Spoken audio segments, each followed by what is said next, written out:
সুপ্রিয় দর্শক, স্বাগতম জানাচ্ছি সর্বশেষ আপডেট বাংলা নিউজে।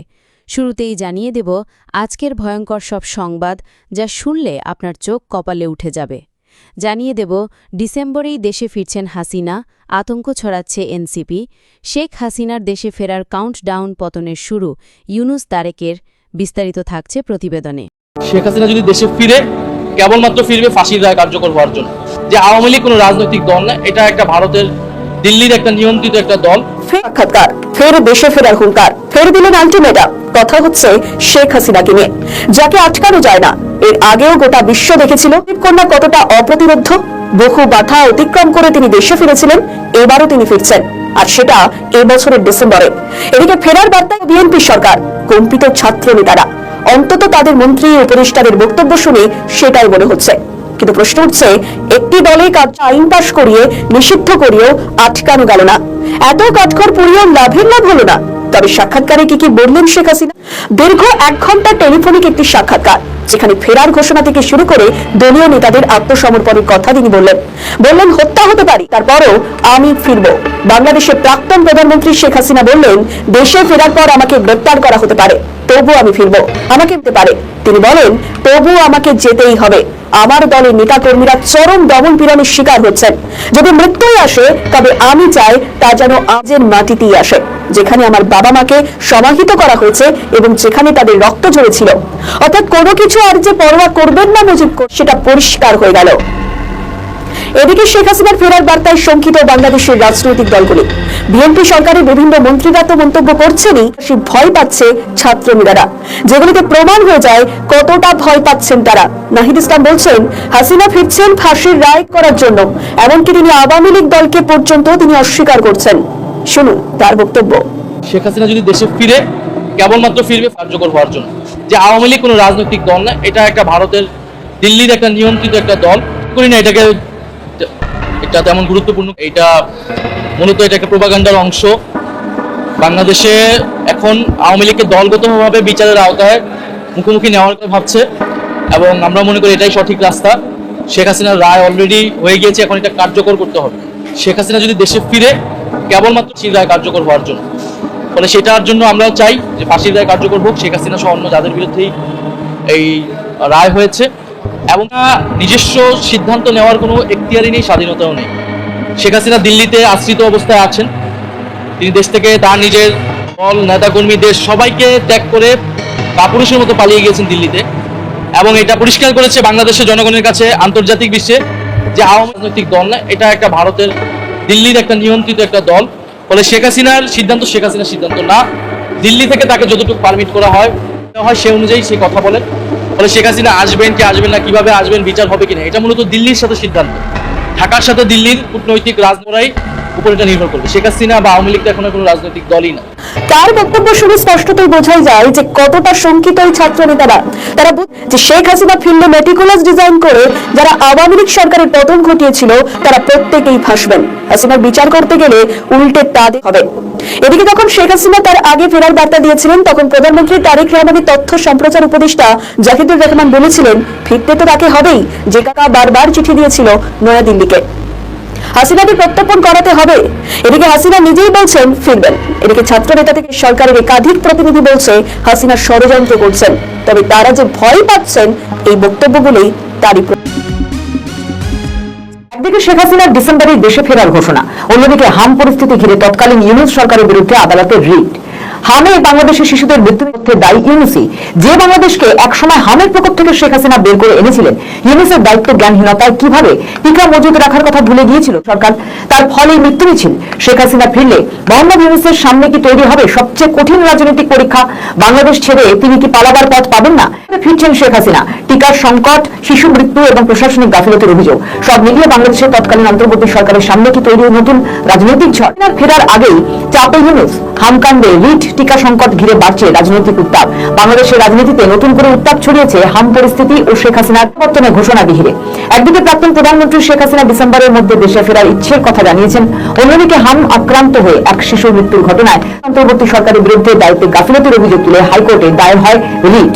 ডিসেম্বর রাজধানীর একটি হাসপাতালে হামে আক্রান্ত হয়ে মৃত্যু হয় 7 মাসের একটি শিশু। মৃত শিশুর পরিবার অভিযোগ করেছে, সময় মতো টিকা ও পর্যাপ্ত চিকিৎসা ব্যবস্থা পাওয়া গেলে এই মৃত্যু এড়ানো সম্ভব ছিল। শিশুটির পরিবারের পক্ষে আইনজীবী মোহাম্মদ জুয়েল আজাদ হাইকোর্টের রিট দায়ের করেছেন। এই রিটে স্বাস্থ্য মন্ত্রক, স্বাস্থ্য সেবা বিভাগ, স্বাস্থ্য দপ্তরের মহাপরিচালক ও জেলা প্রশাসক সহ মোট 6 জনকে অভিযুক্ত করা হয়েছে। তালিকায় রয়েছেন পূর্ববর্তী সরকারের প্রধান উপদেষ্টা ডক্টর মোহাম্মদ ইউনূস। রিটে জরুরি ভিত্তিতে 5 লাখ টাকা এবং চূড়ান্ত নিষ্পত্তির পর 1 কোটি টাকা ক্ষতিপূরণের দাবি জানানো হয়েছে। পুরো ঘটনা তদন্তের জন্য একটি স্বাধীন তদন্ত কমিটি গঠনের আবেদন করা হয়েছে।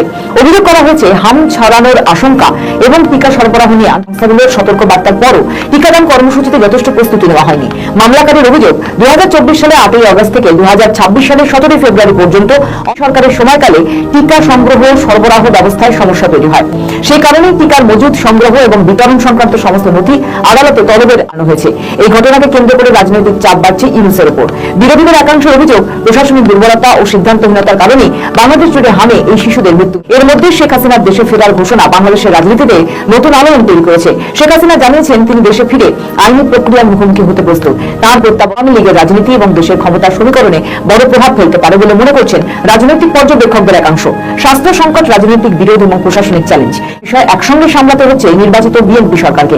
তাই এখন সকলের নজর ডিসেম্বরের দিকে। শেখ হাসিনা সত্যিই দেশে ফিরলে বাংলাদেশের রাজনৈতিক পরিস্থিতি কোন দিকে যাবে, ইস্যুতে আদালতে পদক্ষেপ কি প্রভাব ফেলবে, সেই দিকে তাকিয়ে গোটা বাংলাদেশ। আমি এটাই বলবো, আওয়ামী লীগের উপর যে জুলুম অত্যাচার, এটা আর কিছুই না। যারা জাতিপিতা হত্যাকারী, স্বাধীনতা বিরোধী এবং খুনি, যুদ্ধাপরাধী, যেহেতু তাদের তারা প্রতিশোধ নিচ্ছে। কিন্তু কেন আমার সাধারণ মানুষের উপর কেন? হ্যাঁ, আমাদের উপরে নিচ্ছে, সমানে মিথ্যা মামলা দিয়ে যাচ্ছে। আমি, আমার বোন, আমাদের 5টা ছেলে মেয়ে যারা সাথে নাই, 5-এ নাই, তাদের খুঁজে মামলা দিয়ে তাদেরকে হেয় প্রতিপন্ন করা। ইউনূসের কোনো আত্মসম্মান বোধ নাই, আত্মমর্যাদা বোধ নাই, টাকার লোভ আছে। আর একই জিনিস এখন যারা ক্ষমতা আছে তাদেরও ওইটাই চেনে, শুধু আর মানুষকে দিতেও যায় না, মানুষের কল্যাণও করতে পারে না। কিন্তু আওয়ামী লীগ জনগণের সংগঠন, আওয়ামী লীগ থাকলে দেশের উন্নতি হয়। আজকে জনগণও সেটা টের পেয়েছে, জনগণও সেটা বুঝতে পেরেছে। একটাই আমার অনুরোধ, প্রত্যেকে সাধারণ মানুষের পাশে দাঁড়ান। একটা গার্মেন্টস বন্ধ হয়ে যাচ্ছে, আমার মহিলা শ্রমিকরা বেকার হয়ে যাচ্ছে, দেশের রপ্তানি কমে যাচ্ছে। আর একটা কত মানুষের জীবন জীবিকা নির্ভর করে। আওয়ামী লীগ নেতাদের দোকানপাট, ঘর বাড়ি, ব্যবসা প্রতিষ্ঠান, মাছের খামার, মুরগির খামার, গরুর খামার সবই তো ধ্বংস করে দিচ্ছে। তারা আওয়ামী লীগকে ক্ষতিগ্রস্ত করতে যে মানুষগুলি এইসব প্রতিষ্ঠানের সাথে তাদের জীবন জীবিকা চালাতো, তাদের জীবনটাকে যে দুর্বিষহ করে দিচ্ছে, তাদের আয় রোজগারের পথ বন্ধ করে দিচ্ছে, আবার দারিদ্রের হার বাড়িয়েছে। এগুলি কি এরা বোঝে না? পয়সা বোঝে, খালি টাকা বোঝে, আর ক্ষমতা ভোগ করতে জানে। কাজে এদের দেশের কোনো কল্যাণ হবেও না। আওয়ামী লীগ দেশ স্বাধীন করেছে, আওয়ামী লীগ দেশের উন্নতি করেছে, আওয়ামী লীগ এই দেশকে আরো উন্নত করবে। সেই জন্য আমি আমাদের প্রত্যেকটা নেতাকর্মীকে বলবো, হ্যাঁ, আপনাদের অত্যাচার হচ্ছে, মিথ্যা মামলা দিয়ে হয়রানি করা হচ্ছে, বুকের সাহস নিয়ে দাঁড়াতে হবে এবং সকলকে জনগণের পাশে দাঁড়াতে হবে, জনগণকে সম্পৃক্ত করতে হবে, জনগণের সঙ্গে যোগাযোগ বাড়াতে হবে। আমাদের একমাত্র শক্তি বাংলাদেশের জনগণ, আমাদের কোনো প্রভু নাই, একমাত্র জনগণই আমাদের সব শক্তির আধার। কাজে সবাইকে ঐক্যবদ্ধ হওয়া, এই কৃষক, শ্রমিক, মেহনত, তাদেরকে ঐক্যবদ্ধ করে আমাদের সংগ্রাম চালিয়ে যেতে হবে, যেন এই দুঃশাসনের হাত থেকে দেশ মুক্ত পায়। কাজে আপনাদের এটাই বলবো যে প্রত্যেক ঘরে ঘরে আমাদের উন্নয়নের যে চিত্র সেটা ধরবেন, পাশাপাশি তারা যে অত্যাচার নির্যাতন চালাচ্ছে সেই নির্যাতনের কথা তুলে ধরে মানুষের সহযোগিতা চাবেন, মানুষের পাশে থাকবেন। আমাদের কথা স্পষ্ট, আপর থেকে নিষেধাজ্ঞা প্রত্যাহার করতে হবে, সকল রাজবন্দীদের মুক্তি দিতে হবে, সমস্ত মিথ্যা মামলা প্রত্যাহার করতে হবে, চাল, ডাল, তেল, অবসর জিনিসপত্রের দাম কমাতে হবে, কৃষক যাতে বিদ্যুৎ পায়, সার পায়, সমস্ত কৃষি উপকরণ পায় তার ব্যবস্থা করতে হবে, শ্রমিক যাতে কাজ পায় তার ব্যবস্থা করতে হবে, তরুণ সমাজের জন্য সংস্থার ব্যবস্থা করতে হবে। এই দাবি নিয়ে আমাদের এগিয়ে যেতে হবে, জনগণের পাশে, জনগণের কল্যাণ করা, জনগণের জীবনমান উন্নত করা, এটাই আমাদের লক্ষ্য। বাংলাদেশ আবার উন্নত হবে, আওয়ামী লীগ অবশ্যই ফিরে এসে জনগণের কল্যাণ করবে। সবাইকে ধন্যবাদ। জয় বাংলা, জয় বঙ্গবন্ধু, বাংলাদেশ চিরজীবী হোক। বাংলাদেশের বর্তমান সরকার এবং বহু পাকিস্তানপন্থী কট্টরপন্থী জনগণ যে ভারত বিদ্বেষীদের সাদরে গ্রহণ করবে, এটি বুঝেই জঙ্গিরা বাংলাদেশ বাইক তলার মাটি শক্ত করার জন্য যেখানে সুযোগ পায় সেখানে ভারত বিদ্বেষ ছড়িয়ে দেয়। এর ফলে জনগণ থেকে প্রশাসন সবাই তাদেরকে বাংলাদেশ মেনে নিতে শুরু করে। এটি বুঝেই ফাতা কমব্যাট সিস্টেম নামক সংগঠনটির জনক শাহ আমানত সাবির ভারতকে হুমকি দেয়, সেটি আবার সাংবাদিক সম্মেলন করে। ইন্ডিয়াতে যদি খুলনা ও যশোরের হিন্দুরা সহযোগিতা করে তাহলে ইন্ডিয়া খুলনা বিভাগ দখল করে নেবে। তাদের এই অখণ্ড ভারত প্রতিষ্ঠা এবং বাংলাদেশ দখলের এজেন্ডা বাস্তবায়নের প্রধান অন্তর্ভুক্ত সমাজ এজন্য তারা কখনোই চায় না যে বাংলাদেশের মুসলিম যুব সমাজ আত্মরক্ষামূলক প্রশিক্ষণে লিপ্ত হোক। তবে এই পরিকল্পনাটি তার খুব একটা কাজে আসেনি। এই সংগঠনটি বাইরে দেখায় আসলে ভিতরে ভিতরে যে জঙ্গি কার্যকলাপ চালানো একটি সংগঠন সেটি বুঝে গিয়েছে বাংলাদেশ প্রশাসন। যেহেতু ইসরায়েল আগেই বলে দিয়েছে বাংলাদেশে হামাস বিস্তার করেছে এবং ইসরায়েল তা কঠিন নজরদারিতে রেখেছে, তাই বাধ্য হয়ে পুলিশ তাদের গ্রেপ্তার করে। আর তাদের সঙ্গে হামাস এবং আল কায়দার যোগ আরো যখন এই জঙ্গিদের ছড়ানোর জন্য ফেসবুক পোস্টে কমেন্ট করে বলা হয় যে সকল আল কায়দা আইএসপন্থীরা থানায় চলে আসেন। এই ঘটনার মধ্যে এনসিপির সঙ্গে হামাসের যোগ স্পষ্ট হয়েছে। তাহলে কি এনসিপির গডফাদার জামাতই হামাসের সঙ্গে যুক্ত? কারণ যাত্রাবাড়ি থেকে গ্রেপ্তার হওয়া আলোকের দল থেকে বহিষ্কার করে এনসিপি, কিন্তু মানুষ এদের সম্বন্ধে যা বোঝার ঠিকই বুঝে গিয়েছে। এই অবস্থায় বাংলাদেশের বর্তমান পরিস্থিতিকে কিভাবে বলতে পারে? বহু আগ্নেয়গিরির ওপর দাঁড়িয়ে বাংলাদেশ, নাকি বারুদের স্তূপে বাংলাদেশ, নাকি পরাশক্তিগুলির যুদ্ধক্ষেত্র বাংলাদেশ? আওয়ামী লীগ নামের বোমাটি জঘন্যকর বিস্ফোরণ ঘটিয়ে দেশকে ওলটপালট করে দিতে পারে। আর এই বিস্ফোরণের কোনো সময়সূচি নেই। যে কোনো সময় মুক্তিযুদ্ধের চেতনা বিস্ফোরিত হয়ে বর্তমান চেতনাকে চৈতন্য ঘটে দিতে পারে। আওয়ামী লীগ দেশের অভ্যন্তরীণ বিষয় হলেও যে কোনো সময় ভয়ঙ্কর রূপ নিতে পারে গণমানুষের মহা অভ্যুত্থান। মানুষ যারা 2 বছরেরও বেশি সময় ধরে সাধারণ পরিষেবা থেকে বঞ্চিত, সব মনে আমরা রাজপথে নামে রাস্তায় ব্লক করে দিয়ে দিব, ঠিক আছে? মেলা তার গ্রামে তুমি আসো, তুমি আসো, এখানে বাঁচো তুমি। আরো যে স্পিড নিয়ে যে আছে সবার গাড়ি ভাঙচুর করবো আমরা। এটা আমার গাড়ি বন্ধ করে ভাই, এটা আমি ডাইরেক্ট কথা বলে দিলাম। প্রচুর খেলা হবে, বুঝলেন না? আমাকে অনেক জিত পেলাম, কষ্ট করে আমরা চুরি করে খাইলাম। তেল, গ্যাস, বিদ্যুৎ তো দূরের কথা, সাধারণ জীবন ধারণের জন্য ন্যূনতম আয়টুকু করতে পারছে না। দিন দরিদ্র সাধারণ মানুষগুলো টিকার জন্য হাসিনা টাকা রেখে গিয়েছিলেন, সেই টাকা কারা আত্মসাৎ করলো? কেন টিকা না পাওয়ার কারণে শয়ে শয়ে শিশু তীব্র যন্ত্রণা নিয়ে মারা গেল? বাংলাদেশে কি গাজা বা ফিলিস্তিন বানানোর পরিকল্পনা সম্পন্ন? আমেরিকার জন্মদিন পালন হচ্ছে সংসদ ভবনের দক্ষিণ প্লাজায়। 54 বছরের ইতিহাসে যা এই অর্থাৎ আমেরিকা বুঝিয়ে দিচ্ছে বাংলাদেশে তাদের অধিকার কতটা। আসলে বাংলাদেশে কূটনীতি চলছে 2 নৌকোয় পা দিয়ে। একটি নৌকো চীন আর এবং আমেরিকা, আর এই চীন আমেরিকা পরস্পরের ঘোর শত্রু। ফলে কেউ কারো সঙ্গে সমঝোতার পথে হাঁটবে না। ফলে যে কোনো সময় বাংলাদেশ হতে পারে চীন এবং আমেরিকারও। তবে এসবের বাইরে যেটি বিশেষজ্ঞদের ভাবাচ্ছে সেটি হলো বাংলাদেশে হামাসের উপস্থিতি স্পষ্ট, যার সঙ্গে আবার এনসিপিও যুক্ত। বাংলাদেশের পুলিশ সঙ্গে যুক্ত থাকার অভিযোগে আপাতত 6 জন জঙ্গিকে গ্রেপ্তার করেছে। মজার বিষয় হলো ইসরায়েল কিন্তু কয়েক মাস আগেই জানিয়ে দিয়েছিল বাংলাদেশে হামাস তাদের ঘাঁটিছে, আর ইসরায়েল এই বিষয়টিকে কড়া নজরদারিতে রেখেছে। পুলিশের ঘাটে হামাস জঙ্গিদের গ্রেপ্তারের পরে ইসরায়েল দাবি প্রমাণ হয়ে গেল। এখন হামাস দমন আমেরিকা ইসরায়েল একযোগে বাংলাদেশে অভিযান চালাতে পারে। ব্যুরো রিপোর্ট, নিউজ বর্তমান। কলকাতার সেনা আবাসে 3 সাবেক জেনারেল। এর নেপথ্যে থেকে শুধু নিরাপত্তা, নাকি তৈরি হচ্ছে নতুন কোন রাজনৈতিক সমীকরণ? শেখ হাসিনার সম্ভাব্য প্রত্যাবর্তন নিয়ে বাড়ছে জল্পনা। ওই 3 সেনাকর্তার সঙ্গে কি নিয়মিত যোগাযোগ রাখছেন শেখ হাসিনা? ভার্চুয়াল বৈঠকও কি হয়েছে তাদের মধ্যে? 3 প্রাক্তন কলকাতা কানেকশনের নতুন রহস্য। 3 প্রাক্তন জেনারেলকে ঘিরে তুমুল আলোচনা। হাসিনার দেশে ফেরার প্রস্তুতি নিয়ে উঠছে প্রশ্ন। বাংলাদেশের রাজনীতিতে নতুন কেন্দ্রবিন্দুতে কলকাতা। সম্প্রতি একটি প্রকাশিত প্রতিবেদনে দাবি করা হয়েছে বাংলাদেশের 3 সাবেক আলোচিত জেনারেল বর্তমানে ভারতের কলকাতার একটি সেনা আবাসিক এলাকায় অবস্থান করছেন। প্রতিবেদনে আরো দাবি করা হয়েছে শেখ হাসিনার ভবিষ্যৎ রাজনৈতিক অবস্থান এবং আওয়ামী লীগের পুনর্গঠন পর্যায়ে আলোচনা চলছে। বিষয়টি নিয়ে রাজনৈতিক এবং কূটনৈতিক মহলে শুরু হয়েছে নানা জল্পনা। প্রতিবেদনে উল্লেখ করা 3 সাবেক সামরিক কর্মকর্তা অপসারিত lieutenant general Mohammad Mujibur Rahman, lieutenant general Mohammad Akbar Hossain এবং মেজর জেনারেল কবির আহমেদ। তারা প্রথমে কলকাতার বিভিন্ন অসম অবস্থান করলেও পরে নিরাপত্তাজনিত কারণে একটি সুরক্ষিত সেনা আবাসিক এলাকায় স্থানান্তরিত হয়েছে। এই ঘটনাকে ঘিরে তৈরি হয়েছে নানা প্রশ্ন। এই 3 প্রাক্তন সেনাকর্তা স্থানান্তর ঘিরে তৈরি হচ্ছে নানা প্রশ্ন। সাধারণ কোনো আবাসিক এলাকা থেকে কেন তাদের বিশেষ নিরাপত্তা বেষ্টিত এলাকায় নেওয়া হলো? পিছনে কি শুধুই ব্যক্তিগত নিরাপত্তার কারণ রয়েছে, নাকি এর সঙ্গে যুক্ত রয়েছে বৃহত্তর কোনো কৌশলগত বিষয়? শোনা যাচ্ছে ওই 3 সাবেক সঙ্গে আওয়ামী লীগের বিভিন্ন পর্যায়ের নেতাদের যোগাযোগ রয়েছে এবং শেখ হাসিনার পরবর্তী রাজনৈতিক ভবিষ্যৎ নিয়েও আলোচনা চলছে। শেখ হাসিনার সম্ভাব্য নিয়েও বাংলাদেশের রাজনৈতিক মহলে আলোচনা রয়েছে। আওয়ামী লীগ পন্থী মহলের একাংশ মনে করে যে অনুকূল রাজনৈতিক পরিস্থিতি তৈরি হলে শেখ হাসিনা দেশের রাজনীতিতে সক্রিয় হয়ে উঠবেন। তবে তার দেশে ফেরা নির্ভর করবে রাজনৈতিক পরিস্থিতি, আইনি প্রক্রিয়া এবং কূটনৈতিক বাস্তবতার উপর। নিরাপত্তা বিশ্লেষকদের মতে কোন দেশের সাবেক সামরিক কর্মকর্তাদের বিদেশে অবস্থান এবং তাদের সঙ্গে রাজনৈতিক যোগাযোগের অভিযোগ অত্যন্ত সংবেদনশীল বিষয়। বাংলাদেশের রাজনৈতিক পরিস্থিতি বর্তমানে একটি পরিবর্তনশীল পর্যায়ের মধ্যে দিয়ে যাচ্ছে। রাজনৈতিক পর্যবেক্ষকদের মতে আগামী দিনে বাংলাদেশের রাজনীতি নির্ভর করবে বড় বিষয়ের উপর, আর তা হল রাজনৈতিক স্থিতিশীলতা, গ্রহণযোগ্য নির্বাচন এবং আইনি প্রক্রিয়া। আন্তর্জাতিক কূটনৈতিক সম্পর্কও রয়েছে। একদিকে বাংলাদেশের নতুন রাজনৈতিক সমীকরণের চেষ্টা, আর অন্যদিকে পুরনো আওয়ামী লীগের ভবিষ্যৎ পরিকল্পনা এবং ঘুরে দাঁড়ানো, সব মিলিয়ে এটি বেশ জটিল। আর এই প্রেক্ষাপটে কলকাতায় 3 সাবেক জেনারেলের অবস্থানের দাবি নতুন মাত্রা যোগ করেছে। সব মিলিয়ে কলকাতা থেকে বাংলাদেশে কোনো নতুন রাজনৈতিক পরিকল্পনা তৈরি হচ্ছে কিনা তা এখনো স্পষ্ট নয়। তবে 3 সাবেক সামরিক কর্মকর্তা এবং শেখ হাসিনার সম্ভাব্য প্রত্যাবর্তন নিয়ে বাংলাদেশের রাজনীতিতে নতুন কৌতূহল তৈরি করেছে। এখন নজর থাকবে আগামী দিনে বাংলাদেশের রাজনৈতিক সমীকরণ ঠিক কোন দিকে এগোয়। নারায়ণগঞ্জের 2500-এর সরকারি হাসপাতালে ঢুকে কর্তব্যরত এক চিকিৎসককে বেধড়ক পিটিয়ে ও নির্যাতন করে গুরুতর আহত করেছে বিএনপির চিহ্নিত সন্ত্রাসীরা। 2500 উপজেলা বিএনপির সভাপতি ইউসুফ আলী ভূঁইয়ার ছোট ভাই বিল্লাল হোসেন ও তার সহযোগী ক্যাডার বাহিনীর এই বর্বরোচিত হামলায় আহত চিকিৎসকের অবস্থা আশঙ্কাজনক। বিএনপি যে একটি চরম সন্ত্রাসী এবং বিশৃঙ্খলা সৃষ্টিকারী দল, এই ঘটনা তা আবারও প্রমাণ করল। যারা জীবন বাঁচানোর কারিগর চিকিৎসকদের ওপর এভাবে দলবল নিয়ে হামলা করতে পারে, তারা সমাজের শত্রু। বিএনপির সভাপতি ইউসুফ আলী ভূঁইয়ার প্রশ্রয়েই তার ভাই বিল্লাল এই দুঃসাহস দেখে। বাংলাদেশের সাবেক প্রধানমন্ত্রী শেখ হাসিনা দেশে ফিরে আদালতের সামনে আত্মসমর্পণ করতে চান, কিন্তু তারেক রহমানের সরকার তাকে সেই সুযোগ দেবে না। রবিবার বাংলাদেশের আন্তর্জাতিক অপরাধ ট্রাইব্যুনালের চিফ প্রসিকিউটর আমিনুল ইসলাম জানিয়েছেন, সাবেক প্রধানমন্ত্রী দেশে পা রাখা মাত্র তাকে গ্রেপ্তার করে কারাবন্দী করা হবে।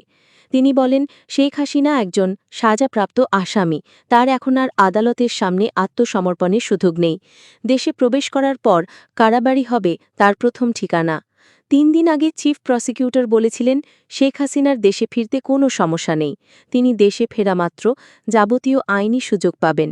আন্তর্জাতিক অপরাধ আদালতের এই প্রধান আইন অফিসারের বয়ান বদলে গেল শেখ হাসিনার রয়টার্সকে দেওয়া সাক্ষাৎকারের পর। ওই সাক্ষাৎকারে হাসিনা জানিয়েছেন, তিনি দেশে ফিরেই আত্মসমর্পণ করবেন। আওয়ামী লীগ নেত্রীর এই সিদ্ধান্তকে প্রত্যাবর্তন বলে প্রচার করা শুরু করেছে। অন্যদিকে বাংলাদেশের আওয়ামী লীগ বিরোধী দলগুলি তারেক রহমানের সরকারের ওপর চাপ তৈরি করেছে শেখ হাসিনাকে একজন ফাঁসির আসামি হিসেবে বাংলাদেশে প্রত্যর্পণ করুক ভারত। এই জন্য তারেক সরকারকে পদক্ষেপ করার পরামর্শ দিয়েছে হাসিনা বিরোধী দলের নেতারা। চিফ প্রসিকিউটর বলেন, শেখ হাসিনা ভারত সরকারের আশ্রয়ে নির্বাসনে আছেন। ব্যক্তিগতভাবে এসে স্বাধীনভাবে আত্মসমর্পণের কোনো আইনি সুযোগ নেই। নির্বাসনে থেকে তাকে দণ্ডিত হিসেবে গ্রেপ্তার হয়েই আসতে হবে।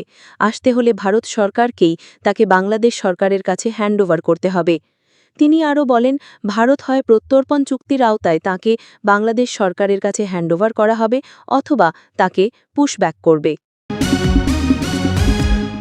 উপজেলা ভূমি অফিসের ঠিক সামনেই প্রকাশ্যে তিতাস নদী ভরাট করা হচ্ছে, আর নির্দেশ দেওয়ার 1 সপ্তাহ পরও এক মুঠো বালু সরেনি। এটা কেবল এক ব্যক্তির দৌরাত্ম্য নয়, এটা 2026 সালের বিএনপি জামাত গঙের শাসন ব্যবস্থার নগ্নচিত্র। নির্দেশ অমান্যটা যিনি করছেন, তিনি স্থানীয় প্রভাবশালী, নাম আকবর আলী। স্থানীয়রা জানান, আগে রাস্তার ওপর বালু মজুদ করতেন, এখন সরাসরি নদীর ভেতরেই 2 জায়গায় 50-60 ফুট করে বালু ফেলে স্রোত রোধ করেছেন। প্রশাসন গত সপ্তাহে সেই নদীর অংশ চিহ্নিত করে লাল নিশান টেনে বালু সরাতে বলেছে, ফলাফল শূন্য। প্রশ্ন হলো, এত দুঃসাহস আসছে কোথা থেকে? এত নির্ভীকতা কেন যে ইউনিয়ন ভূমি অফিসের নাকের ডগায় নদী দখল হয়, অথচ ব্যবস্থা নিতে ভূমি সহকারী কর্মকর্তা বলছেন কর্তৃপক্ষের সঙ্গে আলোচনা করে ব্যবস্থা নেওয়া হবে? আলোচনার কি আছে এখানে? নদী যে দখলমুক্ত করা যায় না, সেই নদীর তো 2001-06 মেয়াদে স্পষ্ট হয়েছিল।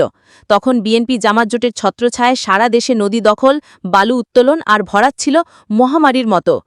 প্রশাসনকে মুখ বুজে সহযোগিতা করতে বাধ্য করা হতো।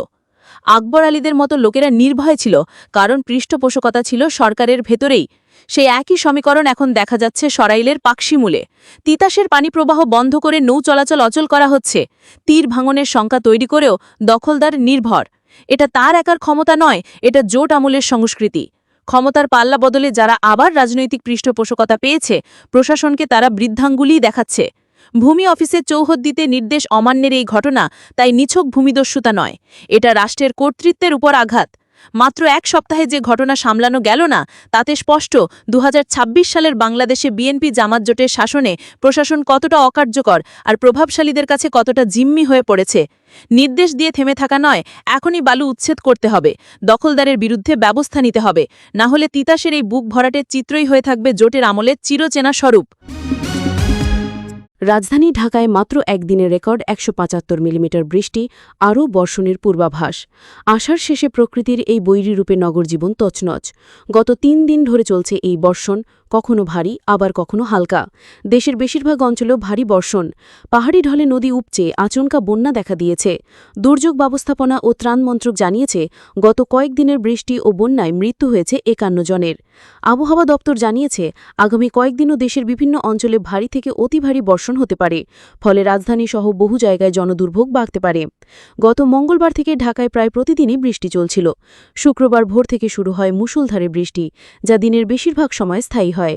শনিবারও সকাল থেকে টানা বর্ষণে রাজধানীর বিভিন্ন এলাকায় জল জমে যায়। এর ওপরে রবিবারের অতিবৃষ্টির ফলে শহরের রাস্তাঘাট, অলিগলি, আবাসিক এলাকা ও গুরুত্বপূর্ণ মোড়গুলি তলিয়ে যায়। এই দিন সপ্তাহের প্রথম কর্মদিবস হওয়ায় সকাল থেকেই ভোগান্তিতে পড়েছিলেন বিভিন্ন শ্রেণী পেশার মানুষ। আকস্মিক ঘোষণায় স্থগিত করে দেওয়া হয় স্কুল কলেজের ষান্মাসিক পরীক্ষা।